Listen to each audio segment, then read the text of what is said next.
ലോകത്തിലെ ഏറ്റവും കൂടുതൽ ആളുകൾ സന്തോഷവാനായിട്ട് ജീവിക്കുന്ന ഫിൻലാൻഡിലേക്ക് നമുക്ക് ഇനി ഒരു ജോലിക്കായിട്ട് പോകാൻ പറ്റും. ജോലിക്ക് മാത്രമല്ല, നമുക്കവിടെ പോയിട്ട് പഠിക്കാനും എല്ലാം പറ്റും. ഇനി 10ഓളം വർക്ക് പെർമിറ്റ്സ് നമുക്ക് ലഭ്യമാണ്. ഈ ഒരു 10ഓളം വർക്ക് പെർമിറ്റ്സിൻ്റെ കാര്യമാണ് ഞാൻ പറയാൻ പോകുന്നത്. സോ നിങ്ങളൊരു സ്കിൽഡ് വർക്കർ ആയിക്കോട്ടെ, ഒരു അൺസ്കിൽഡ് വർക്കർ ആയിക്കോട്ടെ, അല്ലെങ്കിൽ നല്ല ക്വാളിഫിക്കേഷൻ ഉള്ള ഒരാളായിക്കോട്ടെ, ഇനി അതും അല്ലെങ്കിൽ നിങ്ങൾ ഇനി പഠിക്കാനാണോ പോണത്, അല്ലെങ്കിൽ ഒരു എംപ്ലോയ്മെൻറ്റ് കോൺട്രാക്റ്റോ ഒന്നും ഇല്ലെങ്കിൽ പോലും നിങ്ങൾക്ക് ഇനി ഫിൻലാൻഡിലേക്ക് എത്തിച്ചേരാനും അവിടെ ജോലി ചെയ്യാനും പഠിക്കാനും ഒക്കെ പറ്റും. അങ്ങനെ ഫിൻലാൻഡിലേക്ക് ഈ ഒരു 10ഓളം വർക്ക് പെർമിറ്റ്സിൽ നിങ്ങൾക്ക് എത്തിച്ചേരാൻ പറ്റും. ഏതൊക്കെ നമുക്ക് നോക്കി നോക്കാം, എല്ലാം കറക്റ്റായിട്ട് ഞാൻ പറഞ്ഞുതരാം. അതുപോലെ തന്നെ ഈ ഒരു 10 വർക്ക് പെർമിറ്റ്സിൽ നിങ്ങൾക്ക് പോകാനായിട്ട് യാതൊരു ലാംഗ്വേജ് പ്രൊഫിഷ്യൻസി ടെസ്റ്റ് ഒന്നും ഇവർ വേണമെന്ന് പറയണില്ല. IELTS അല്ലെങ്കിൽ TOEFL ഒന്നും വേണമെന്ന് പറഞ്ഞിട്ടില്ല. നമുക്കറിയാം ഈ ഒരു ഫിൻലാൻഡ് എന്ന് പറയുന്നത് ഒരു നോർഡിക് രാജ്യമാണ് എന്നുള്ളത്. അതുപോലെ തന്നെ 5.5 മില്യൺ, അതായത് വെറും 55 ലക്ഷത്തോളം മാത്രം ജനങ്ങളാണ് ഈ ഒരു രാജ്യത്ത് ജീവിക്കുന്നത്. ഫിൻലാൻഡിൻ്റെ ഏറ്റവും വലിയ പ്രത്യേകത എന്താണെന്ന് പറയുകയാണെന്നുണ്ടെങ്കിൽ, ലോകത്തിലെ ഏറ്റവും കൂടുതൽ ആളുകൾ സന്തോഷവാനായിട്ട് ജീവിക്കുന്ന ഒരു രാജ്യമാണ് ഫിൻലാൻഡ് എന്ന് പറയുന്നത്. എന്തായാലും നമുക്കിനി ഒരു വീഡിയോയിൽ ഇത് ഏതൊക്കെയാണ് ഈ ഒരു 10 വർക്ക് പെർമിറ്റ്സ്, എങ്ങനെയാണ് ഇതിൻ്റെ ബെനിഫിറ്റ്സ്, റിക്വയർമെൻറ്റ്സ്, അതുപോലെ തന്നെ ഒരു വിസയ്ക്ക് ഇനി എങ്ങനെയാണ് അപ്ലൈ ചെയ്യുക, എങ്ങനെയാണ് അവിടെ ഒരു ജോലിക്ക് എത്തിപ്പെടാൻ പറ്റുക, അങ്ങനെയുള്ള ഫുൾ ഡീറ്റെയിൽസും ഞാൻ പറഞ്ഞുതരാം. ഇതിനൊക്കെ എങ്ങനെയാണ് അപ്ലൈ ചെയ്യുക എന്നുള്ളടക്കം പറഞ്ഞുതരാം. അതുകൊണ്ട് തന്നെ കറക്റ്റായിട്ടുള്ള ഒരു ഐഡിയ കിട്ടാനായിട്ട് മുഴുവൻ വീഡിയോ കാണാൻ ശ്രമിക്കുക. പിന്നെ ഒരു കാര്യം കൂടി പറയാനുണ്ട്, ഞാൻ പറഞ്ഞിട്ടുണ്ടായിരുന്നു 10ഓളം വർക്ക് പെർമിറ്റ്സ് ഉണ്ട് എന്നുള്ളത്. അതുകൊണ്ട് തന്നെ ഇത് ഡീറ്റെയിൽ ആയിട്ട് പറയാനായിട്ട് ചിലപ്പോൾ ഈ ഒരു വീഡിയോ കുറച്ച് ലെങ്ത് ആവാൻ ചാൻസ് ഉണ്ട്. സോ ഞാൻ കറക്റ്റായിട്ട് മനസ്സിലാക്കി തരാൻ വേണ്ടിയിട്ടാണ്. അപ്പോൾ എന്തായാലും കറക്റ്റായിട്ടുള്ള ഒരു ഐഡിയ കിട്ടാനായിട്ട് മുഴുവൻ വീഡിയോ കാണാൻ ശ്രമിക്കുക. എന്താണെന്ന് നോക്കാം.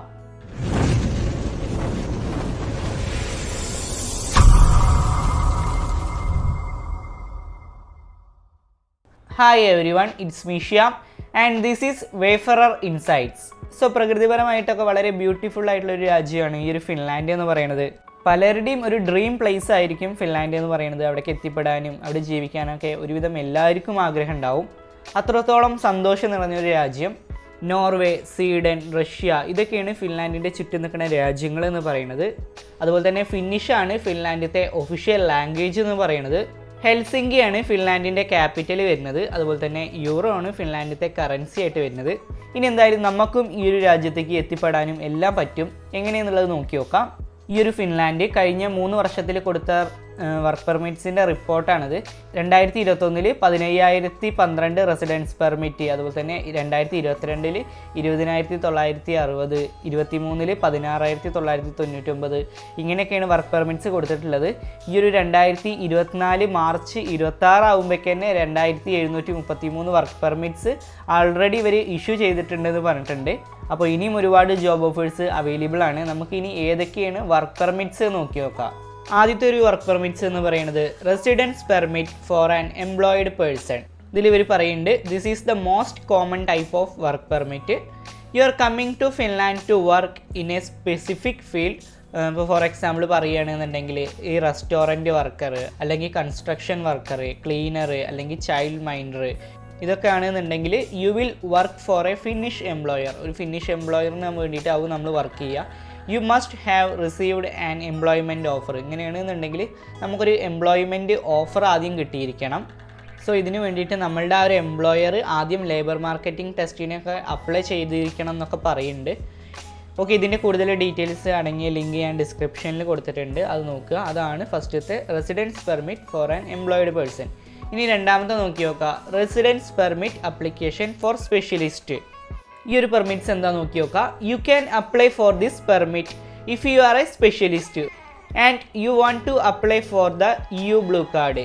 ഓക്കെ, നിങ്ങളൊരു സ്പെഷ്യലിസ്റ്റ് ആണെന്നുണ്ടെങ്കിൽ നിങ്ങൾക്ക് ഈ ഒരു ബ്ലൂ കാർഡിനൊക്കെ വേണ്ടിയിട്ട് അപ്ലൈ ചെയ്യാം. ഇത് ആക്ച്വലി ഹൈലി ക്വാളിഫൈഡ് വർക്കേഴ്സിന് കൊടുക്കുന്നതാണ് കേട്ടോ. ഓക്കെ, അതുപോലെ തന്നെ you have been offered A salary, ഒരു 3,638 യൂറോ പെർ മന്ത് വരുന്ന ഒരു സാലറി നമുക്ക് കിട്ടും ഈ ഒരു പെർമിറ്റ്സിൽ പോണ ആൾക്ക്. അതായത് ഹൈലി ക്വാളിഫൈഡ് ആയിരിക്കണം.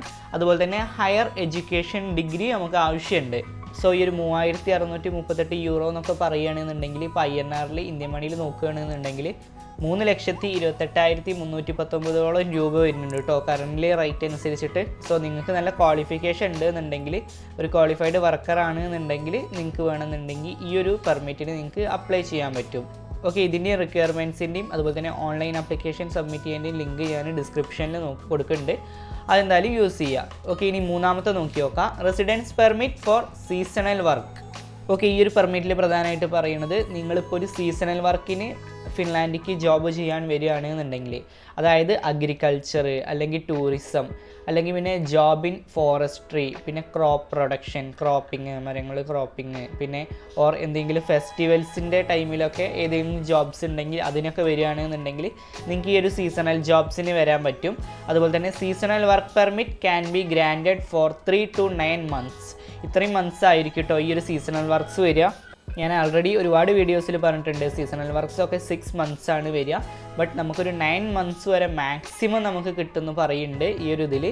ഓക്കെ, ഞാൻ എന്തായാലും ലിങ്ക് ഡിസ്ക്രിപ്ഷനിൽ കൊടുക്കുന്നുണ്ട്. For the requirements and the online application submit ചെയ്യാനുള്ളതിൻ്റെ ലിങ്ക് ഞാൻ ഡിസ്ക്രിപ്ഷനിൽ കൊടുക്കുന്നുണ്ട്. നിങ്ങൾ സീസണൽ വർക്കിന് പോവുകയാണെന്നുണ്ടെങ്കിൽ അത് ചെക്ക് ചെയ്യുക. ഓക്കെ, ഇനി എന്തായാലും 4ാമത്തെ വർക്ക് പെർമിറ്റ്സ് ഏതാ നോക്കി നോക്കാം. Residence permit application for internship. If you want to do an internship, volunteer work or take part in a working holiday. Okay, നിങ്ങളിപ്പോൾ ഒരു ഇൻറ്റേൺഷിപ്പിന് പോവുകയാണെന്നുണ്ടെങ്കിൽ അവിടെ നമുക്കൊരു വോളണ്ടിയർ വർക്ക് അല്ലെങ്കിൽ പിന്നെ ഒരു ഹോളിഡേ വർക്കൊക്കെ ആയിട്ട് പാർട്ട് ടൈം ആയിട്ട് ചെയ്യാനായിട്ട് നിങ്ങൾക്ക് വേണമെന്നുണ്ടെങ്കിൽ ഇതിന് പോകാൻ പറ്റും. ഓക്കെ, അതിൻ്റെയും റിക്വയർമെൻറ്റ്സിൻ്റെയും അതുപോലെ തന്നെ ഓൺലൈൻ ആപ്ലിക്കേഷൻ സബ്മിറ്റ് ചെയ്യേണ്ടതിൻ്റെയും ലിങ്ക് ഞാൻ ഡിസ്ക്രിപ്ഷനിൽ കൊടുക്കുന്നുണ്ട്, നിങ്ങൾ ചെക്ക് ചെയ്യുക. ഓക്കെ, ഇനി 5ാമത്തെ നോക്കി നോക്കാം. Residence permit for researcher. Okay, നിങ്ങളിപ്പോൾ ഒരു റിസർച്ചർ ആണെന്നുണ്ടെങ്കിൽ അല്ലെങ്കിൽ അതിൻ്റെ എന്തെങ്കിലും പഠനത്തിന് വേണ്ടിയിട്ടാണെന്നുണ്ടെങ്കിൽ നിങ്ങൾക്ക് അങ്ങനെയും വരാൻ പറ്റും. ഓക്കെ, അതിൻ്റെയും കൂടുതൽ ഡീറ്റെയിൽസ് അടങ്ങിയതിൻ്റെയും അതുപോലെ തന്നെ ആപ്ലിക്കേഷൻ സബ്മിറ്റ് ചെയ്യേണ്ടതിൻ്റെയും ലിങ്ക് ഞാൻ ഡിസ്ക്രിപ്ഷനിൽ കൊടുക്കുന്നുണ്ട്, ചെക്ക് ചെയ്യുക. പിന്നെ 6ാമത്തെ പറയുന്നത് residence permit for AU pair. ഈ ഒരു പെർമിറ്റ് എന്ന് പറയുന്നത് ഒരു യങ് പേഴ്സൺസിന് കൊടുക്കുന്നതാണ്. അതായത് സാധാരണ ഒരു 18 to 30 വയസ്സിൻ്റെ ഉള്ളിൽ കൊടുക്കുന്നതാണ് ഈ ഒരു permit. Who travels to a foreign country to live with a host family for a set period. Okay, and it's a cultural exchange program. AU pairs are not housekeeping staff to work as home help. Apply for a residence permit for an employed person. ഞാൻ link ഞാൻ ഡിസ്ക്രിപ്ഷനിൽ കൊടുക്കുന്നുണ്ട്, check ചെയ്യുക. പിന്നെ 7ാമത്തെ പറയുന്നത് residence permit application for an entrepreneur. Okay, നിങ്ങളിപ്പോൾ ഒരു എൻ്റർപ്രണർ ആണെന്നുണ്ടെങ്കിൽ ഇനി ഫിൻലാൻഡിൽ എന്തെങ്കിലും ബിസിനസ് സ്റ്റാർട്ട് ചെയ്യണം എന്നുണ്ടെങ്കിൽ നിങ്ങൾക്ക് അതും ചെയ്യാൻ പറ്റും. അതിൻ്റെയും കൂടുതൽ ഡീറ്റെയിൽസ് അടങ്ങിയ ലിങ്ക് ഡിസ്ക്രിപ്ഷനിലുണ്ട്, ചെക്ക് ചെയ്യുക. പിന്നെ 8ാമത്തെ റെസിഡൻസ് പെർമിറ്റ് പറയുന്നത് residence permit for startup entrepreneur. ഇനി ഫിൻലാൻഡിൽ പോയിട്ട് ഒരു കമ്പനി സ്റ്റാർട്ടപ്പ് ചെയ്യാനാണെന്നുണ്ടെങ്കിൽ അതിനും ചെയ്യാൻ പറ്റും, ഡിസ്ക്രിപ്ഷൻ ചെക്ക് ചെയ്യുക. 9ാമത്തെ പറയുന്നത് residence permit for an athlete or a coach. You can apply for this type of permit if you are coming to Finland as a professional athlete അല്ലെങ്കിൽ coach or referee. You must have a job before you apply for a residence permit. നിങ്ങളിപ്പോൾ ഒരു coach അല്ലെങ്കിൽ ഒരു athlete, professional athlete, referee ഇതൊക്കെ ആണെന്നുണ്ടെങ്കിൽ അങ്ങനെ നിങ്ങൾക്ക് ഫിൻലാൻഡിൽ നിൽക്കാൻ പറ്റും. ഓക്കെ, അതിൻ്റെയും കൂടുതൽ ഡീറ്റെയിൽസ് അടങ്ങിയ ലിങ്ക് ഡിസ്ക്രിപ്ഷൻ ചെക്ക് ചെയ്യുക. ഓക്കെ, ഇനി 10ാമത്തെ പെർമിറ്റ് ഏതാ നോക്കി നോക്കുക. Job seekers permit.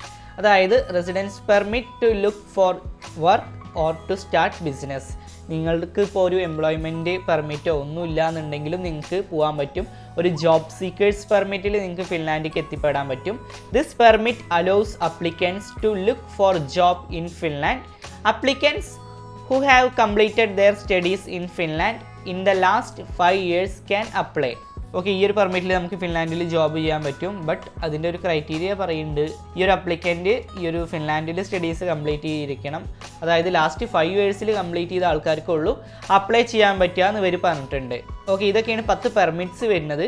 ഓക്കെ, ഇനി എങ്ങനെ ഒരു ജോബിന് അപ്ലൈ ചെയ്യാൻ പറ്റുക എന്നുള്ളത് നോക്കി നോക്കാം. ഓക്കെ, ഇനി ആർക്കൊക്കെയാണ് വിസ വേണ്ടത്, അല്ലെങ്കിൽ ആദ്യം ഇനി എങ്ങനെ ഒരു വിസയ്ക്ക് അപ്ലൈ ചെയ്യാൻ പറ്റുക എന്നുള്ളത് നോക്കി നോക്കാം. അതിനു മുമ്പ് ഒരു കാര്യം കൂടി പറഞ്ഞോട്ടെ, ഈ ഒരു ചാനൽ നിങ്ങൾ ആദ്യമായിട്ടാണ് കാണുന്നുണ്ടെങ്കിൽ ഇതുപോലുള്ള കൂടുതൽ ജോബ് ഇൻഫർമേഷൻസ് ഒക്കെ പെട്ടെന്ന് കിട്ടാനായിട്ട് ഈ ഒരു ചാനൽ സബ്സ്ക്രൈബ് ചെയ്തിട്ട് സപ്പോർട്ട് ചെയ്യുക. അതുപോലെ തന്നെ നിങ്ങളുടെ കൂട്ടത്തിൽ ആരെങ്കിലുമൊക്കെ ഇത്തരം ജോബ് ഓഫേഴ്സിനൊക്കെ വേണ്ടിയിട്ട് വെയിറ്റ് ചെയ്ത് നിൽക്കുന്നവരുണ്ട് എന്നുണ്ടെങ്കിൽ അവർക്കും കൂടി ഒന്ന് എത്തിച്ചു കൊടുക്കുക. ഓക്കെ, ലാഗ് ആക്കണില്ല, ബാക്കിയുള്ള ഡീറ്റെയിൽസ് എന്തൊക്കെയാണ് നോക്കി നോക്കാം. ഓക്കെ, നിങ്ങളിപ്പോൾ ഒരു യൂറോപ്യൻ കൺട്രിയിൽ താമസിക്കുന്ന ഒരാളാണെന്നുണ്ടെങ്കിൽ അല്ലെങ്കിൽ ഒരു ഷെങ്കൻ ഏരിയയിൽ താമസിക്കുക അല്ലെങ്കിൽ ഒരു നോർഡിക് കൺട്രീസിലുള്ള ഒരാൾക്കാണെന്നും ഇതിനൊരു വർക്ക് വിസയുടെ ആവശ്യമൊന്നുമില്ല. ഫിൻലാൻഡിലേക്ക് എത്തിപ്പെടാനായിട്ട് ഒരു വിസയുടെ ആവശ്യമൊന്നുമില്ല. ഓക്കെ, നമ്മളിപ്പോൾ ഒരു നോൺ EU രാജ്യത്തുള്ള ഒരാളായതുകൊണ്ട്, ഇന്ത്യയിലുള്ള ഒരാളായതുകൊണ്ട് നമുക്ക് ഒരു വിസ എന്തായാലും അത്യാവശ്യമാണ്. ബട്ട് ഇങ്ങനെ വിസ ഇല്ലാതെ അവിടെ എത്തിച്ചേരുന്ന ആളുകൾക്കും ഓൺലി 90 days മാത്രമേ നിൽക്കാൻ പറ്റൂ. After that they have to register as a working residence in Finland. Okay, ഇനി എന്തായാലും ഒരു വിസയ്ക്ക് എങ്ങനെയാണ് അപ്ലൈ ചെയ്യാൻ പറ്റുക എന്നുള്ളത് നോക്കി നോക്കാം. ഒരു സ്റ്റെപ്പ് ബൈ സ്റ്റെപ്പ് ആയിട്ട് പറയാം. ഫസ്റ്റത്തെ സ്റ്റെപ്പ് എന്ന് പറയുന്നത് the applicant has found A job in Finland. നമ്മൾ ആദ്യം ഒരു ജോബ് അവിടെ കണ്ടുപിടിച്ചിരിക്കണം. അതെങ്ങനെ ചെയ്യാന്നുള്ളത് ഞാൻ ലാസ്റ്റ് പറഞ്ഞുതരാം. രണ്ടാമത്തെ പറയുന്നത് the applicant will apply for a residence permit. നമ്മളൊരു റെസിഡൻസ് പെർമിറ്റിന് അപ്ലൈ ചെയ്തിരിക്കണം. ഒരു അപ്ലിക്കേഷൻ നമ്മൾ ഓൺലൈനായിട്ട് സബ്മിറ്റ് ചെയ്യണം. അത് സബ്മിറ്റ് ചെയ്യാനുള്ള ലിങ്ക് ഞാൻ ഡിസ്ക്രിപ്ഷനിൽ കൊടുക്കുന്നുണ്ട്, നിങ്ങളത് ചെക്ക് ചെയ്യുക. പിന്നെ അതുപോലെ തന്നെ ഇവർ പറയുന്നുണ്ട് നമ്മളുടെ എംപ്ലോയർ ഈ ഒരു റെസിഡൻസ് പെർമിറ്റ് ചെയ്യാനായിട്ടൊന്നും ചെയ്യില്ല. You need to apply yourself. അത് നമ്മൾ തന്നെ ചെയ്യേണ്ട കാര്യങ്ങളാണ്. അപ്പോൾ ലിങ്ക് ഞാൻ ഡിസ്ക്രിപ്ഷനിൽ കൊടുക്കുന്നുണ്ട്, അത് നിങ്ങൾ ചെക്ക് ചെയ്യുക. അതുപോലെ തന്നെ മൂന്നാമത്തെ സ്റ്റെപ്പ് പറയുന്നത് ഈ ഒരു അപ്ലിക്കൻറ്റ് ഫിൻലാൻഡ് എംബസി പോയിട്ട്, ഇപ്പോൾ ഇന്ത്യയിൽ ഫിൻലാൻഡിൻ്റെയൊക്കെ എംബസികൾ ഉണ്ടാവും, അവിടെ പോയിട്ട് ഒരു അപ്ലിക്കേഷൻ ഫോംസും എല്ലാം സബ്മിറ്റ് ചെയ്യണമെന്ന് പറയുന്നുണ്ട്. അതായത് Finland embassy or Finland visa service provider such as VFX to prove his or identity. അതുപോലെ തന്നെ give biometrics and submit all the documents and visa application forms. ഇതൊക്കെ നമ്മൾ ഈ ഒരു എംബസി പോയിട്ട് സബ്മിറ്റ് ചെയ്യണം. അല്ലെങ്കിൽ ഒരു ഫിൻലാൻഡ് വിസ സർവീസ് പ്രൊവൈഡർ വഴിയൊക്കെ സബ്മിറ്റ് ചെയ്യണം. അതായത് VFX ഗ്ലോബലൊക്കെ വരും, ഇതുവഴിയൊക്കെ നോക്കുക. പിന്നെ നാലാമത്തെ കാര്യം പറയുന്നത് the Finnish immigration service process the application and decides on it. അതിനുശേഷം ഇത് ഓക്കെ ആവുകയാണെന്നുണ്ടെങ്കിൽ your employer will also be inform of the decision. If you get a positive decision you will get a residence permit. Okay, അങ്ങനെ okay ആവുകയാണെന്നുണ്ടെങ്കിൽ നമ്മൾ കൊടുത്ത application okay ആവുകയാണെന്നുണ്ടെങ്കിൽ നമുക്ക് residence permit card grand ആവും. പിന്നെ അഞ്ചാമത്തെ സ്റ്റെപ്പ് പറയുന്നത് the applicant can now travel to Finland and start working.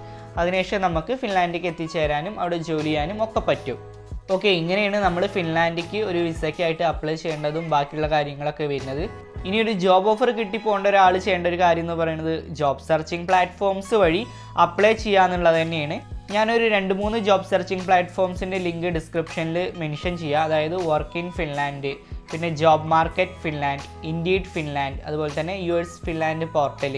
ഇതിൻ്റെയൊക്കെ ലിങ്ക്സ് ഞാൻ ഡിസ്ക്രിപ്ഷനിൽ കൊടുക്കുന്നുണ്ട്, നിങ്ങളതൊക്കെ ചെക്ക് ചെയ്യുക. പിന്നെ വേറെയും ഹെൽപ്ഫുൾ റിസോഴ്സിൻ്റെ ലിങ്കൊക്കെ ഞാൻ ഡിസ്ക്രിപ്ഷനിൽ കൊടുക്കുന്നുണ്ട്, അതൊക്കെ ചെക്ക് ചെയ്യുക. അപ്പോൾ ഇതൊക്കെയാണ് ഫിൻലാൻഡിലേക്ക് എത്തിച്ചേരാനുള്ള വർക്ക് പെർമിറ്റ്സ് എന്ന് പറയുന്നത്. നിങ്ങളിപ്പോൾ ഒരു ജോബിനായിട്ട് പോകുകയാണെന്നുണ്ടെങ്കിൽ ഈ പറഞ്ഞ കാര്യങ്ങളൊക്കെ ചെയ്യുക. അല്ല ഒരു ഇൻറ്റേൺഷിപ്പ് ചെയ്യാൻ, ബാക്കിയുള്ള സ്റ്റഡീസൊക്കെ ചെയ്യാനാണെന്നുണ്ടെങ്കിൽ അങ്ങനെയും ചെയ്യുക. എല്ലാത്തിൻ്റെയും ലിങ്ക് ഡിസ്ക്രിപ്ഷൻ ഉണ്ട്, എല്ലാവരും ഡിസ്ക്രിപ്ഷൻ കറക്റ്റായിട്ട് ചെക്ക് ചെയ്യുക.